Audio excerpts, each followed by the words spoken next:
So there's going to be times where you wish you had power. And it's not just going to be for emergency use cases. There's going to be times where you wish you had power in places where there just aren't outlets, or places where you're doing maintenance, or times when you don't feel like running an extension cord and stuff like that.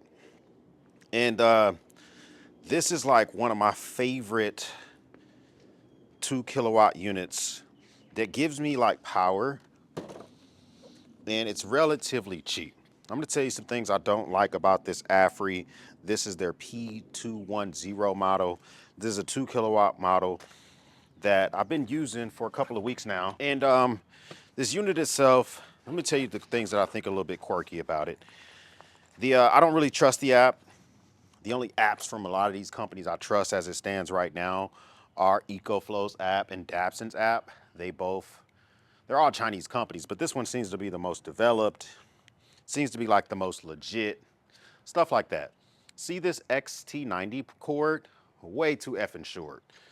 All right, so this unit is rocking an XT90 port instead of an XT60 port or XT60i port, which a lot of these units rock, which is how you can get DC power inside your vehicle, and how you would get power in from solar panels, which is what I'm about to do here in the next couple of minutes. And it does, if you don't have relatively long cords for your solar panels, it does kind of suck trying to navigate that XT90 port cord, make sure you don't lose it. If you have to, but if this is like your only station, if you're already into that ecosystem, it's probably not that big of a deal.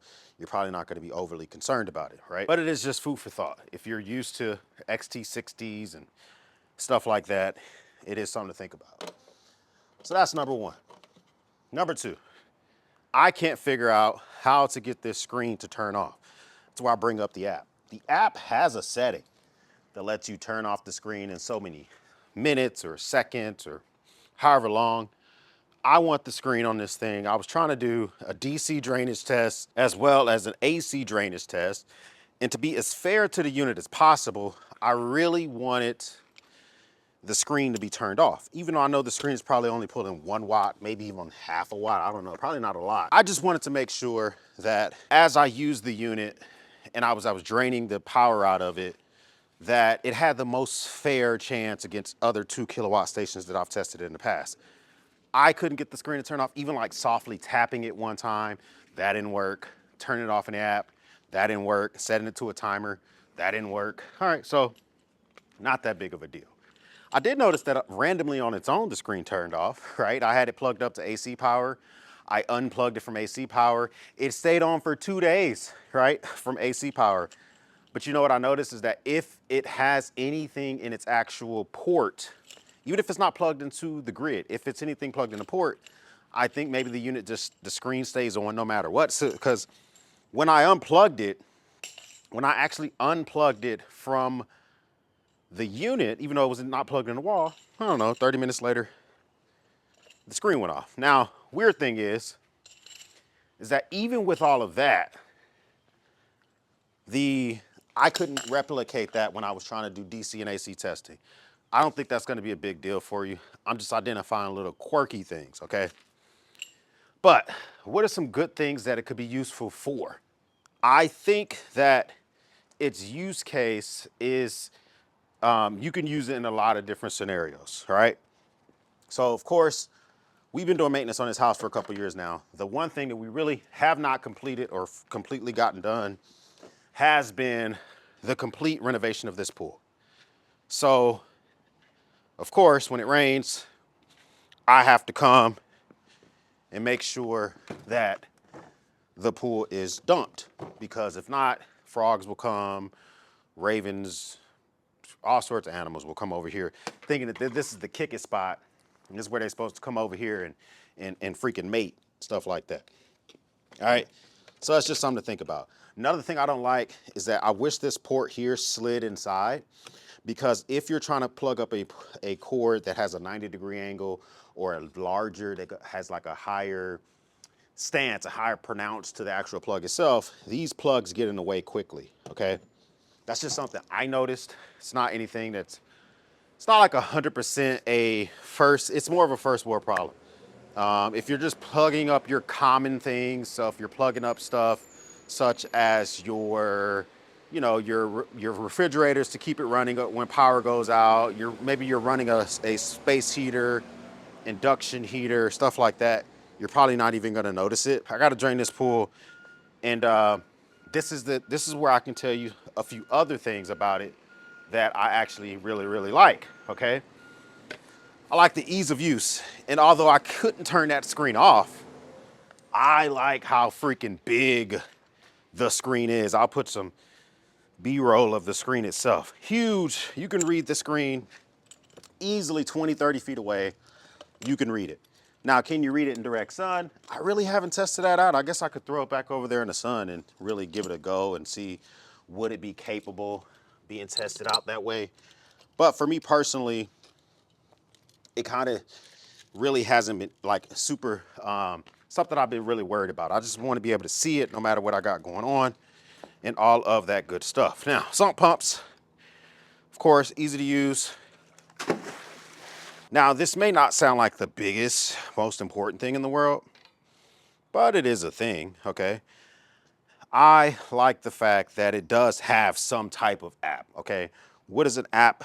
The usefulness of an app. Now, one thing I would say about these Chinese apps is I would caution you is that you can connect to your unit one of two ways. You can either connect to it via Bluetooth or you can connect to it via Wi-Fi.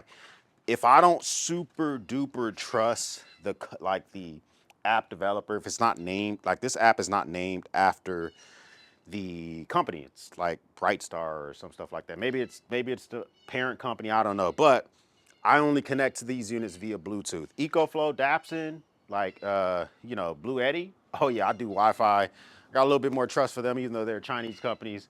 They're trying to do big business. But I want to maintain positive control of this freaking sump pump so that when I turn it on, that I can make sure it doesn't fall over.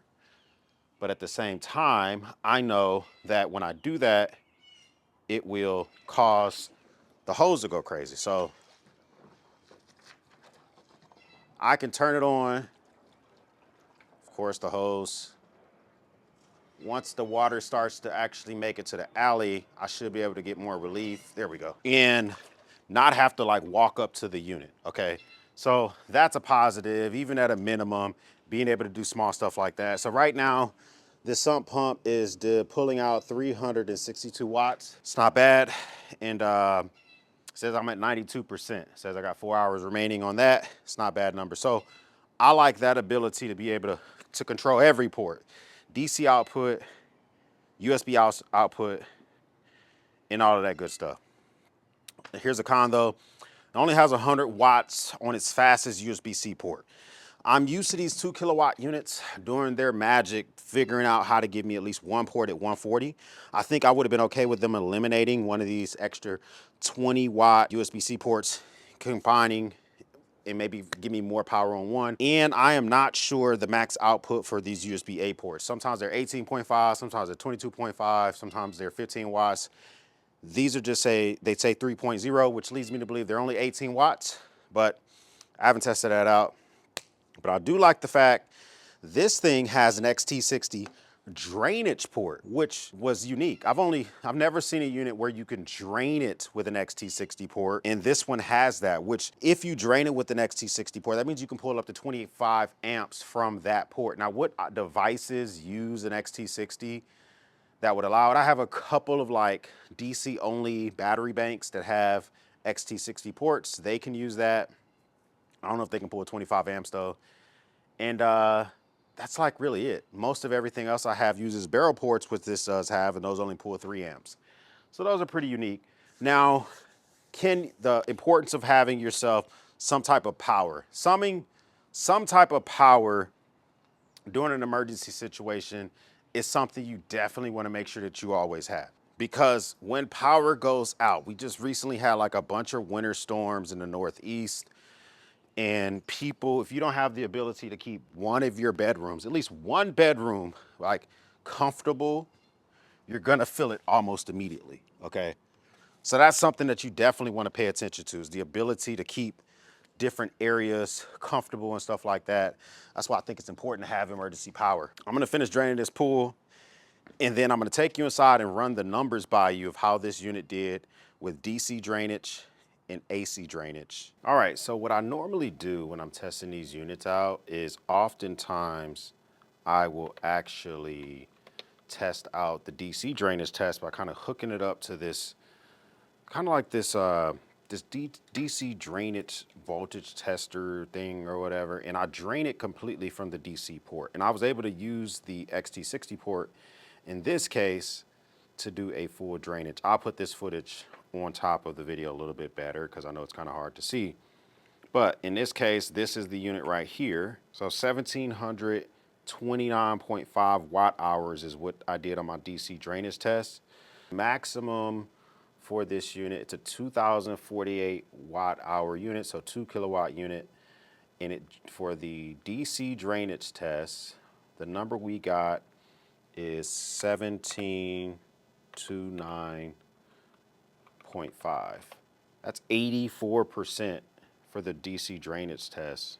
It's not bad. 84% is pretty good numbers in the case of knowing that the unit may have the possibility of if you were using DC only. Now the AC drainage test, actually took a photo of that with my phone, and I got 1856 from the AC drainage test. So if we take that here, I actually got 90%, 90.6% for the drainage test. These other tests, can it maintain its concurrent watt hours, meaning the concurrent watt hours is 2400 watts, right? So 2400 watts is what it can run concurrently. Can it do that for up to 2 minutes? Yeah, I was able to push this thing up to that. Once I got over 2400 watts, it does trip itself. Then it has a peak rating. So the peak rating on this, I don't even remember what that was. I think it was like 3200 for the peak. It actually I don't know if they advertise it on their website, which most of these companies will do. I was not able to get it past 2800. So I don't know what the peak is, but the fact that I can get to 2800 is decent. And so for that purposes, I will give it at least the 80% mark. And then value wise, we see that the capacity is 2048. And right now the price is $5.99, I guess, with the coupon. All right, it's not bad. So $5.99. And if we do the same calculus, that's 29 cents a watt hour. 29 cents a watt hour. That's freaking crazy good pricing. So looking at its score, if we just summarize just these areas, it gets an 87% for my little test that I do right here. 87% is not bad. I mean, the biggest thing that I like is just the watt hours. The cost per watt hour at 29 cents is crazy good pricing. I mean, it's competing with the Dapson 2000L at 84%. The EcoFlow Delta 3 Max has an 88%. There's a few other kilowatt units I have here, such as the Alcatel P210 Plus is a 90%. I mean, this thing does a pretty good job for a 2 kilowatt unit, the testing I've done over the years. AFERY P210. This thing here, it seems to be a decent unit. The reason that you would look away at all the cons that I mentioned literally would be because of the pricing. 29 cents a watt hour as it stands right now. And I haven't even asked them for any additional discount codes or anything like that. 29 cents a watt hour is crazy good pricing. And so for me personally, if you're looking to spend your own money on a unit that you intend to use like never, like you just want to buy it, put it into the garage, store it and forget it. These have LiPo4 batteries. It's good for storing in your garage at most temperatures, unless you live in some crazy place like Minnesota with an uninsulated garage. For the most part, you're going to be fine. If you want a unit that you're gonna use all the time, I'm talking about take it to a t-ball practice and run a baseball pitching machine. You want to take it to outdoor picnics and let people plug their devices into it. You want to use it for stuff like I'm doing, maintenance around the house. Run power tools such as if you have like a circular saw that plugs in, or if you have maybe a miter saw that it can handle the wattage, then I probably would get a different unit, because although this unit has not failed me from my testing, I would want something with a substantially better app. And that's my last con. The app itself needs a ton of work. And unless this is just like your beat 'em up unit, you don't care if your employees use it or you're using it for yourself.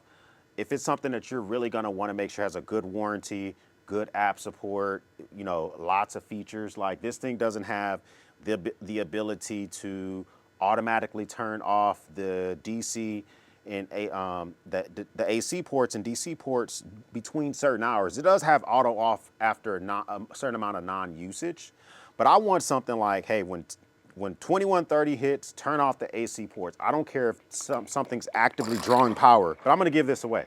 I'm either gonna ask the brand to give you guys one. Only rules I got is you gotta be in the lower 48 states, and you gotta put Battalion, and tell me the feature that you like the worst or the least, like the thing you hated the most or the thing you liked the most about this unit.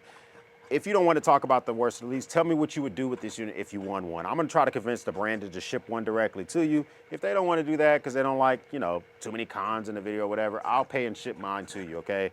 So what I'm gonna do is I'm gonna run this 2 weeks from this video. I'm gonna select a comment and reply to that comment. And then we'll reach out via email or Instagram and prove that that's your your YouTube page and all that other type of stuff. And that's how we'll do this. And so, that 2 weeks from the publishing of this video, I'm gonna be arranging for one of these to be given away, because at the end of the day, they're still good for emergency use power. And I think that that's critical for any of that type of stuff. First time stopping by, hit the subscribe button. I would love to have you part of the battalion. If this is not your first time stopping by, well, thank you once again for watching me run my grape. Obviously, I need to finish getting the rest of this water out of this pool. So for everyone else, we'll speak soon.